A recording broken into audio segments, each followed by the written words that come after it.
when I got in there, I'm like, well, obviously the rules that we go by are governed by the Constitution. Oh, no. Every General Assembly makes their own rules. And as long as you've got the majority votes, you can change the rules at any time you want. So when you've got 78 votes, you can change anything you want. Right. I mean, it's crazy. It's not good.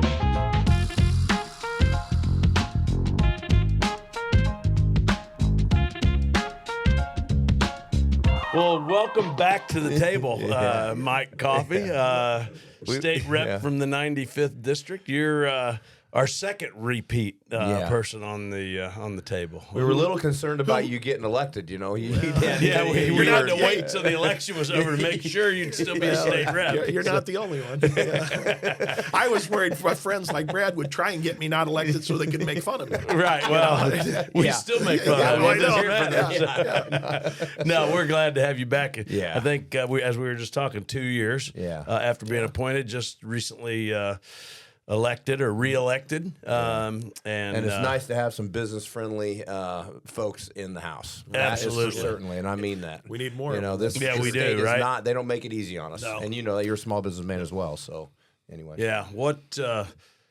Anyway, congrats on your re-election, number one. I appreciate it. Yeah. You didn't think I could do it, did you, Chris? Well, we didn't tell the truth. Yeah. We didn't know if you'd survive the first 2 years. I was on my best behavior the whole time. No, a lot of people had doubts about it. But no. Yeah, so well done, just keeping the seat. Now, what? Lame duck session just finished, right? It was lame. It was lame. Yeah. What are the biggies for this spring for session? What are the big challenges? Well, the big There's challenges. A bunch of them. I know. The big you want the real big challenges is whether or not the Democrats will show up on time or start to get along. But the biggest challenge is the budget. Budget is huge, $3.5 billion underwater. So we're going to have to go in there and fix that somehow, some way. The Republicans, want reductions, and I think the Democrats are looking. What they don't call them increased taxes; they call them revenue enhancers. Yes. Yeah. So a revenue enhancer, it sounds nice, doesn't it? That means they're going to tax you more. So just tack it onto that dry cleaning or that carpet cleaning. I heard that at the IRMA and the IMA luncheon. Yeah. That revenue enhancements. Revenue enhancements. I call it. What we call revenue enhancements? More business. Yeah. Right. They call revenue enhancements more taxes. Yeah, we want revenue enhancements. It's earned business. Unbelievable.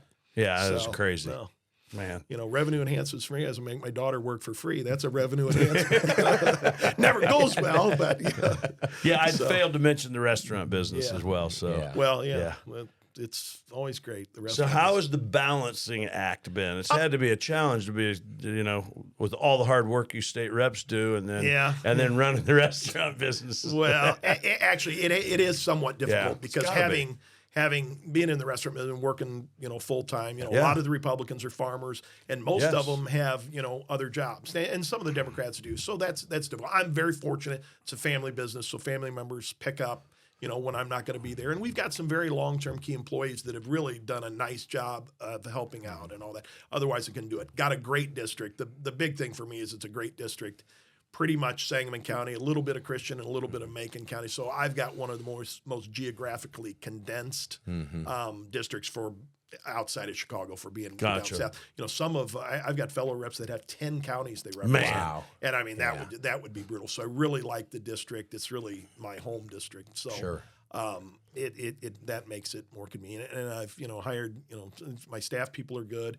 We've got all the resources. You've got the resources to do a good job. But what we've got to do is pick up seats. I mean, when you've got 78 Democrats and 40 Republicans, and I don't care if it was 78 Republicans and 40 Democrats, well, that would be absolutely wonderful.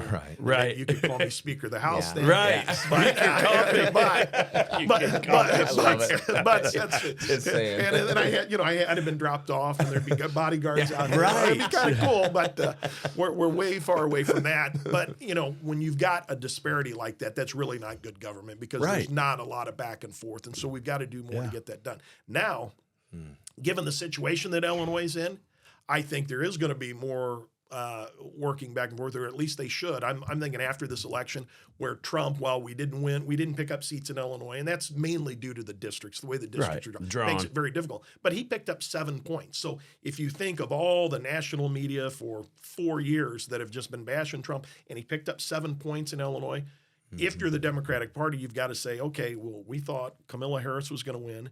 Donald Trump won the presidency of the United States, and he got 7 more points in the state of Illinois. Yeah, that's significant. One of the bluest of the blue, right? Yep. Yes. Then you have to, I would think they would start to say, well, what are we doing wrong? And hopefully they start to look at these policies, like illegal immigration. They thought it was in vogue to say we're a sanctuary state, and that's nice, and that makes everybody feel good. But the reality is it's cost us billions and billions of dollars at your expense. Right. And forget about us. You know what? We've got the disposable income to kind of be able to afford some of the stuff.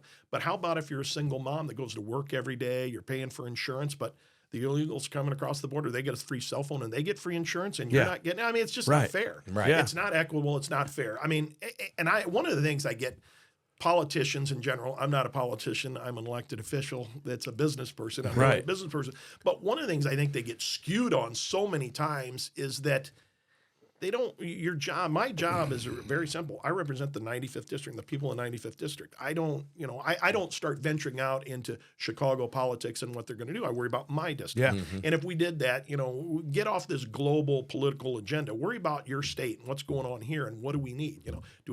Crime's a big issue here. Crime is up. We need to fix that. Utility prices are going up. We got a energy policy that is really going in the wrong direction. Absolutely. We're getting rid of our power plants. We're going to eventually phase out city water, light, and power. Yeah. And then we're going to buy the power from either Indiana or Missouri that is being produced the same way, or if not as clean as we're doing it at city water, light, and power, and we're going to pay more to bring it back to us. That doesn't make any sense. No sense. No sense. And how did they explain it? I mean, how did they justify it? Because for so long, that's why I'm saying this election hopefully wakes them up to think, people aren't buying that. Mom and pop, most people don't pay attention to politics. Right. When we're together, we're golfing. The last thing we're doing is talking about politics. We're talking about, our business or what's going on, and when people start to look, you can tell them a lot of stories and you can get up there and preach and give great speeches. But when they get their bills, they start saying, and then they send their kid to college and they say, well, you know what? Johnny's not doing so well, and they increase the price on this. I mean, people, you can't lie to people about what things cost. They know. You can't tell them the economy's good, but you have less money. You're just confused. I mean, it doesn't work. And so I think that's what happened, and they tried to do that, and that's why you saw this last election. So hopefully we can get that to translate into Illinois and maybe make some stuff happen here. That's my biggest hope. Yeah. So. Any chance whatsoever that the energy bill that passed 3 years ago will be adjusted I would all? think so. Well, I would think so. Amendments? And here's the reason that they have to look at it. You have to have the infrastructure in place to do all this. They don't have the infrastructure in place. The timeline that they I put a bill together to extend the zero emissions another 10 years. And the reason being is they don't have the infrastructure in place to fulfill their policies. And the problem with this government is they wait till it's going to be a catastrophic event. And they're going to, what they'll end up doing is saying, hey, we need you to keep, city water, light, and power open another year. Hey, we need you to fix that Kincaid. Well, it's over, man. They're gone. Last minute. We've already done. And then what is happening is when you have businesses like that, the maintenance on all of this stuff is so expensive. That, you get to a point, well, they're phasing us out in 2 years. We got a $20 million or $30 million fix. Well, we're not going to do it because we're not going to do that. And that, they're all the projections. These are not political projections. These are the experts say that we're going to have blackouts and brownouts in the MISO district, which is what we're in. It's starting in 2025. So, severe weather good. Like we're having, where it's not as cold, then it gets as hot, it's going to. Wait till people turn the light switch and the lights don't come on. And when that happens, I hope the public remembers who brought them those policies. It was not the Republicans. Right. And they won't. And they won't. Yeah. And back to your initial point about this disparity. Yeah. That's why that's why this policy is in place.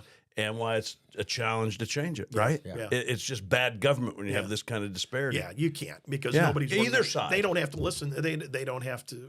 They do not have to listen to us. So. And they will not pass a bill. So let's say they had 55 votes and Democrat votes on a bill.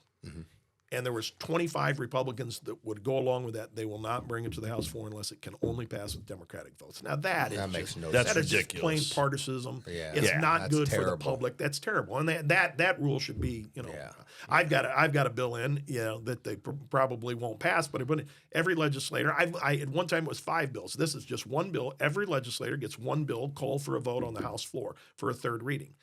They talk about corruption, and that'll end everything, because then you don't have so much centralized power in one individual spot. Right now, the way the government runs is the 3 leaders have all the power. Yeah. I mean, they really decide what makes it to the floor and what doesn't. Right. Yeah, so, absolutely. And if they don't want it there, then it doesn't go there. It doesn't matter if everybody else wants it. If they don't like it, it's not getting. How do we get back to how other states run their governments?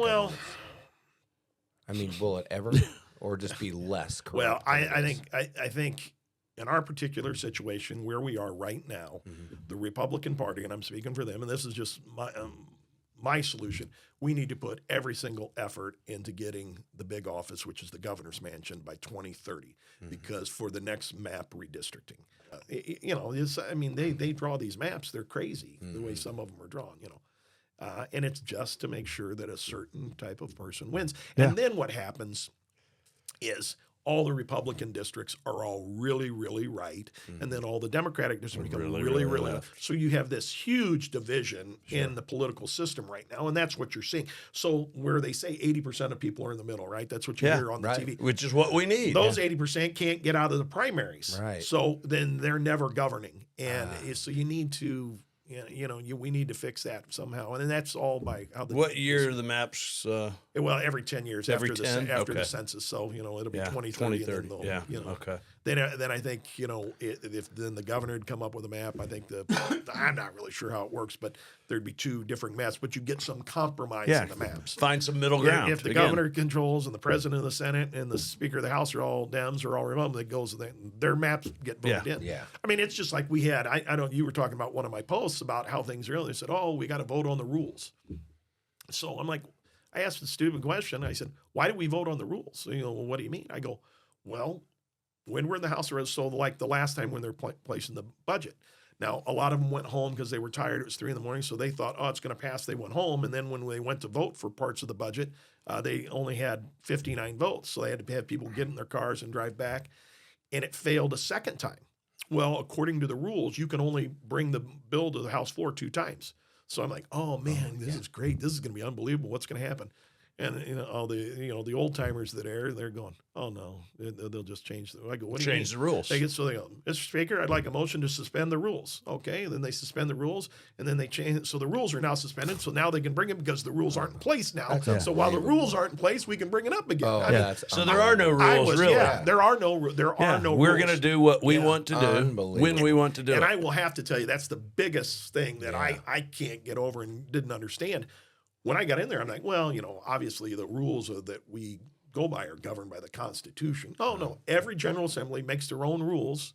And as long as you've got the majority votes, you can change the rules at any time you want. So when you've got 78 votes, you can change anything you want. Right. I mean, it's crazy. It's not good. No, that's not It's good. not good government is what it is. And, either side, it isn't. So we got to work. We got our work cut out for us. I've just recently, I think there'll be a press release coming out tomorrow, or it might have come out today, that I'm now going to be on the HRO board, which is the House Republican Organization Board, which is the political arm that goes out and gets candidates, raises money for the House Republicans. So we're hoping in the next 2 years, got to start right now. So I just got elected, right? So in August, I now have to get signatures to run again in August. So, I mean, it's a constant circle of running, raising money, and all that. Brad is going to be so sick of me. By the way, you're not even in my district. I know, but it's a good time. But you don't have to be in the district to be a sponsor of a fundraiser. No, I know. Of course not. I do the best we can at the level we can afford. How many checks did you bring today? But I mean, that's what it gets into. And everybody, it's really, you're going to show up here for the podcast, start asking for money already. Hey, I've been in there 2 years. Here I am, prostitute myself already.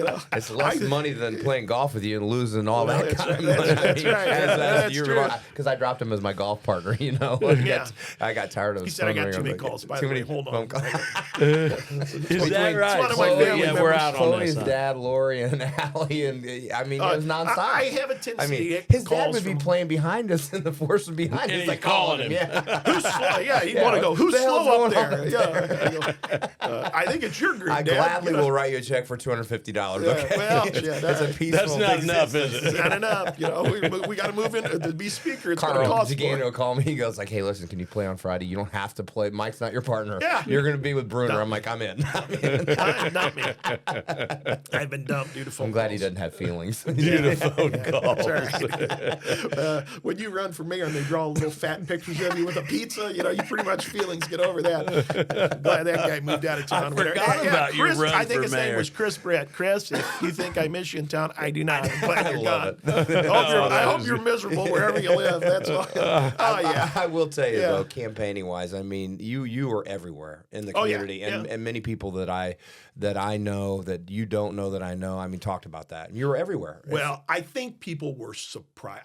You know, for whatever reason, you know, I think people go to the restaurant all the time and Yeah. they'll see you're sitting at a table having a cocktail, talking to me like, those people don't do anything. All they do, they go into work, they have a drink, they eat, and they go home. They don't. Yeah, They no don't idea. realize when you see us at that point, we've been there for 12 hours already and all that. And I don't think people really thought I was willing to do the work that's Right. required and all that. I would And agree. what's also kind of funny, and I don't think people realize, is the stuff that I like best is the constituent service work, Yeah. where everybody's like, oh, that constituent work, that'll drive you crazy. I'm like, no, I actually like that because that's something I can actually achieve something. You know, Yes. sitting on the House floor, I'd like to tell you tomorrow, like, hey, when I get in there, We're gonna next do week, this, I've this, got and these this. Yeah. bills and they're going to pass and I'm going to get that.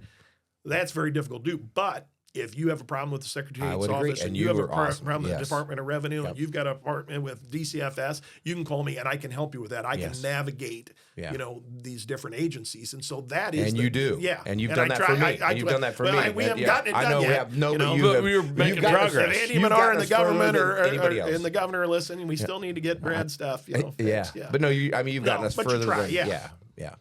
So And that's really all you can do. And so I do like that. And it is because it's amazing, you know. And I'll tell you one thing that they need to do is implement. You got to come back to work. No more work from home because so many times what's happening is people are calling these agencies and ring, ring, ring. Yeah. Send an email. You know, everyone's saying, why do they want you to send an email? Because they're not at their desk That's working. Right. So, you know, but there's a lot of great state workers. I'm not saying that, but Right. you know, you gotta, you know. And so it's nice when you're right there, and we have liaisons for all the reps, and so. You have to get an answer. So if you call my office, you need something, you know, we go out of our way to make sure we get an answer for it. It may not be the answer that you want, Right. you know, Right. but we're going to try our best. But if you to get pay more revenue enhancements, I bet you Yeah, I can get know. more of what you want. enhancements As a business owner, enhancements, I that mean, does sound nice. though, doesn't is it? that amazing? Yeah. I'm still stuck back at that. revenue enhancements. That about Yeah. 20 minutes ago when you Yeah. said that. Amazing. No. So what do you guys got going on here in Peerless? You're not interviewing us. We're Well, I wanna interviewing know. you. Well, tell us about you've got a couple new, or you got at least one new addition to the family Yeah, since it's you Henry. Henry. Henry and Is he, I. do you call him the king? Is he the king? King Henry? Henry. The King king. Henry. And I've used and abused that kid. He's been on every. You know, I figure you may not like Mike, but look at Henry. Look at- You like You like got the him over- you grandchild got him over over here. Henry. And so now I got two more coming. So Yeah. we're hoping they're as cute as Henry. You know, if not, If you not, they're know, not going to be in the we're- pictures. We're hoping Yeah. we're using all three in the next election. Who does he cycle. look the most like? Oh, me, of Of course. course. I mean, what are you talking Like about? the king.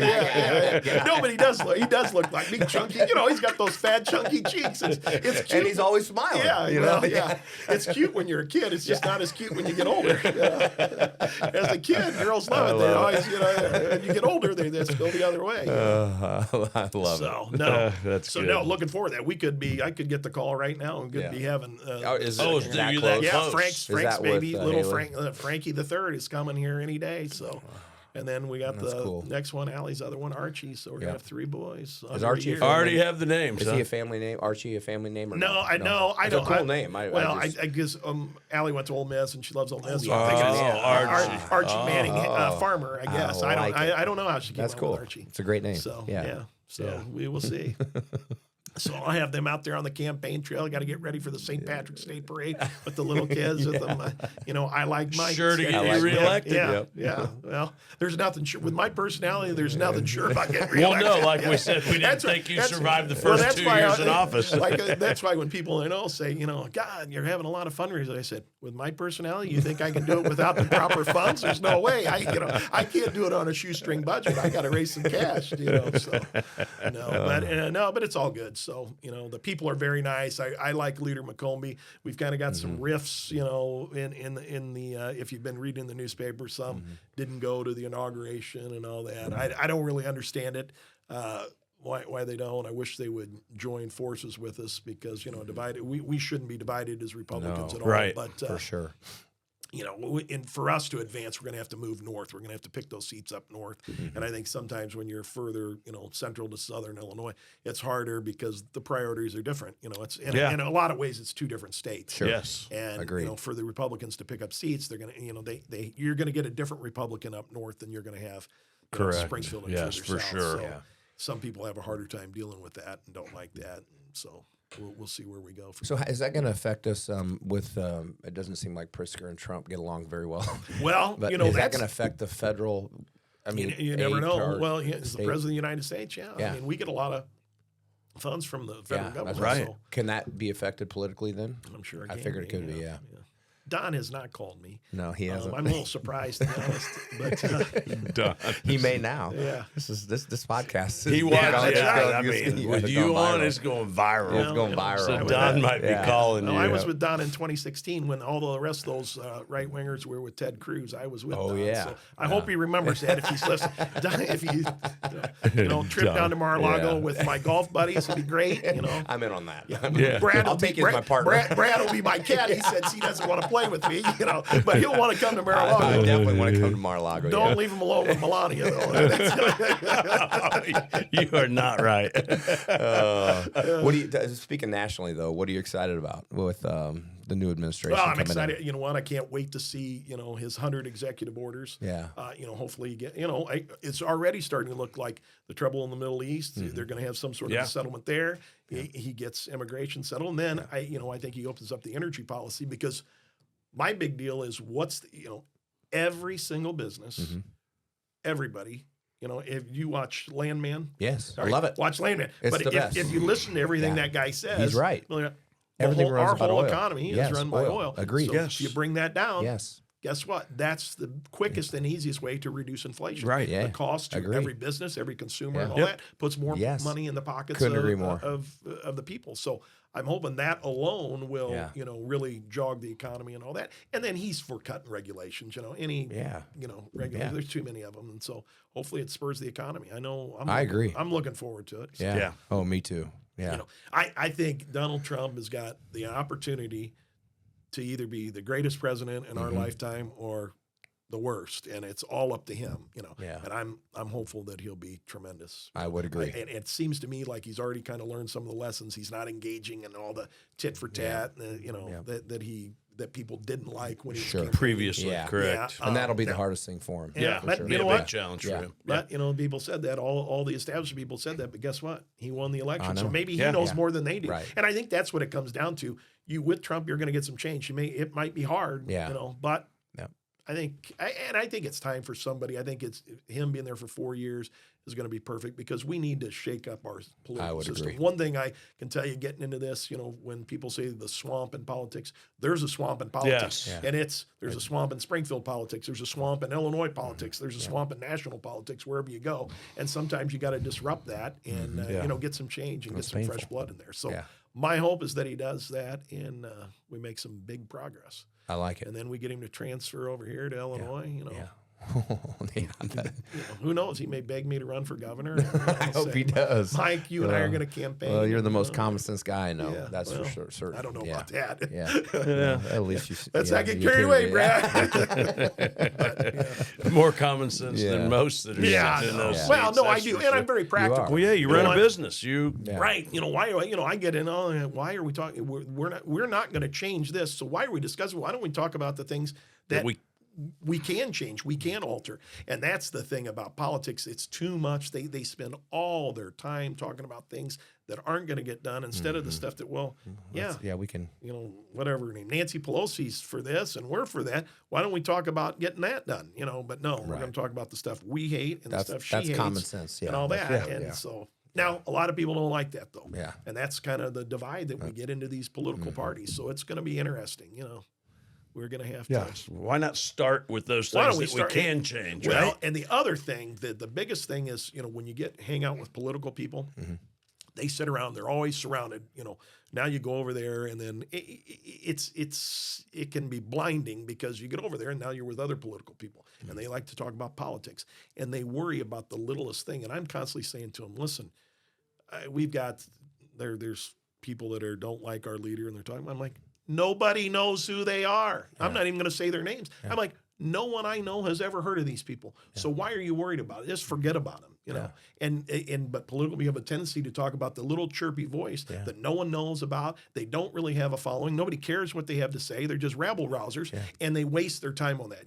I think when we had that as Republicans, we need to talk about the future. What does the future look like in Republican hands? If the Republicans are in charge, we're going to have lower energy prices. If the Republicans in charge, we're going to reduce crime. We're going to change the Safety Act, make sure that people go to jail when they commit crimes and all that stuff. Right. Yes. We've had people here that are breaking into storage units and police pick them up, they put them in, then they're out, they do it again. They've done it 11 times. You got to stop that. The state's attorney's offices want you to stop it. So, as Republicans, I think you shouldn't get bogged down with all of the minutia and just talk about what does it look like? What are we going to do if we're in charge? What do we want to see done? And from a positive angle, not a negative angle all the time, not an argumentative and fighting. Just say, here, this is what it looks like. Well, we heard the other day, right, that crime's up 8%, right? Yeah. And then they want to point fingers at the police force or whoever, right? Well, the policy dictates why crime's up. Not, that had nothing to do with our police department. We know they broke the law, so we can't keep them in jail anymore. So when we let them out, what do they do? No they break the law. They're going to break the law again. And the other thing is, you got to get these big box stores to start pressing charges as well, because if you got people shoplifting all the time and they're refusing to because they've got the hands off, gloves off, don't go out and just let them go, take it. That's not good either. So I agree. As a society as a whole, we're going to have to maybe move backwards a little bit and take a little stronger stance than we've taken on many issues. Because if we don't, and I think Trump's the opportunity to do that. Agreed. I think what we saw from the election is, majority of people are thinking this same way. Yes. They want some change. They don't want... there's a reason he was elected or reelected. Yeah. Absolutely. There is. Because people aren't happy with where we are today and want to see it different. And the thing that both political parties shouldn't get carried away with, because Donald Trump was elected president, doesn't mean everybody loves Donald Trump. Right. And the Democrats, have to look, we, as Republicans, we shouldn't say it's carte blanche to do whatever we want. Right. You can't be tone deaf. You've got to listen. The public doesn't like the policies and where we're going. It's bad policy. That's why Donald Trump won. It's not because Donald Trump's the most popular guy in the world. It's because the policies that have been put forth are awful. Yes, agreed. And that's why we won. Very that's well said. Well said. Well said. And so the policies have got to be changed. So who the messenger for that is really irrelevant. It's the policies that have been bad for too long, and we're going to have to send them backwards. So. Well, you got to ask him the question because he's got work to do for the constituents, and we don't want to keep him here too long. Right, he has a lot to do. He's got a lot to do, and a couple restaurants to run. And we're having lunch there tomorrow, so you better have the split pea made, or O'Day's not going to be happy. Yeah. So we'll make a new twist on this with having been a state rep for 2 years now. After 2 years, experiencing and learning what you've learned over the last couple of years, what would you go back and tell yourself 2 years ago that you should do differently or change based on your experience of 2 years in the House? Well, that's a tough question. That I should do differently, because quite honestly, I feel like I made that change, before I got it. There's things that I didn't do right prior to getting it when I thought maybe I should have been the state rep. I think, I've kind of since being state rep. I think those changes were made prior to being the state rep. I mean, dodge the question. Well, no. Be a politician. No, I'm not dodging the question. I know you're not. But differently, I think, the big key is constituent service. I will tell you that Madison Devlin, who started as my chief of staff, and I talk to her all the time, the big key that you have to, it's very overwhelming. You get there and you got everybody. You don't know, hey, Mike, now everybody loves you.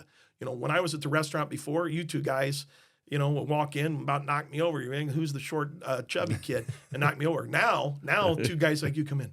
Representative. Well, I mean, it's a joke. I laugh. I find it humorous. So I don't take myself that serious. Yeah. But I get a kick of how people are. And what I tell well, now we never get to hang out with you because you're always at meetings at the restaurant. But you're hanging out with, like I told Madison the other day, I said, you see all these people down here at the Capitol and all that, and they're all, hey, Representative, they don't matter at all. Just remember that.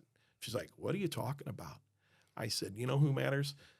The people at the KC Hall, the people that work the Blessed Sacrament Fish Fry, the people at the Little Flower deal, the people all over. I said, those are the people, when you go out to Chatham, when you go out to the Chatham Festival, all that, when we're at Kincaid, when we go down to Stonington, all that, and we walk on the Stonington Parade, I go, those are the only people that matter. All these people in those suits and all that, smiling, I said, tomorrow, if I lose tomorrow, none of them will care. None of them care. They'll just be doing the same thing the next person. I said, but the people that you got to worry about are all the constituents because they're the only ones that matter. They're the ones that vote and get you elected. Those people, they just want something from you or they want to talk to you because you're a state rep now. I said, so just remember all the important people, all the people you know. And I've told her because she's a young girl. She's 23. She worked for me when she was in high school as a hostess, then another 4 years as a waitress. Then she was in college. And every time she'd come back, every time she like, can I work for Christmas? Can I work, on spring break or whatever?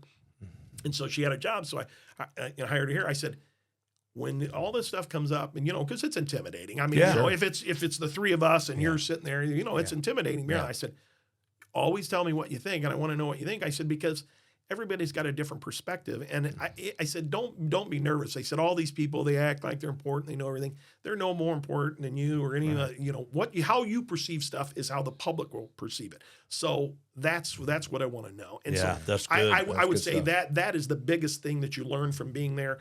Don't get sucked in because it's a power. I mean, it stokes your ego now. Right. Everybody, representative, how are you? Great. That's why I like hanging out with my friends before because they still say, hey, are you gained weight? Your golf game sucks. You're terrible. Yeah, you've still got those little feet, don't you? They don't care. Yeah, your legs are wider now because you never wear shorts. Like, how do you stand up with that big body with those little feet? So have you seen his feet? Yeah, how they're like little Buster Brown feet. They're like size 7 or 8. Like I think you might be able to wear Lori's shoes, right? I mean, sometimes I get bigger feet. I can't wear Chloe's. Chloe's feet are bigger than mine. Yeah. So that's the biggest thing is not getting sucked in because it's very intoxicating. Easy for that to happen, right? And I see it all the time. And there's some younger reps there that are younger than me, and I'm like, don't get sucked in by all them. They're from all over. They might not even be from our state. They could be from Florida in here. Only worry about your district, and that would be the biggest thing for any rep. Worry about the people that vote for you. Don't worry about all those people at the Capitol. I like it. You got to listen. Really to well them. said. Yeah, well said. Yeah, and that's the most important thing. I kind of knew it going in, but when it's intoxicating, I can't, and I can see how some people just fall apart, and go, and all that. So. This was as entertaining as we thought it would be, as it always is. I couldn't wait for you to get in here. So thanks for taking time. I got one question. Yeah. Who was the first person that got a return invite? How'd I end up second? Olivia Lett. She was the basketball coach at Milliken, and then came over here to UIS. No, so she's actually accomplished something. So, okay, that makes sense. Yeah, right? If you'd accomplised anything, that's right. we would have had you first. Just going around asking for money, making bad votes. Don't put him on second. I got it. All right. Well, thanks. And thanks for the sponsorship. That's great being the gold sponsor at the next 3 fundraisers. I really appreciate it. We'll be back. All right. Good luck. Thank you very much. Thank you, Mike.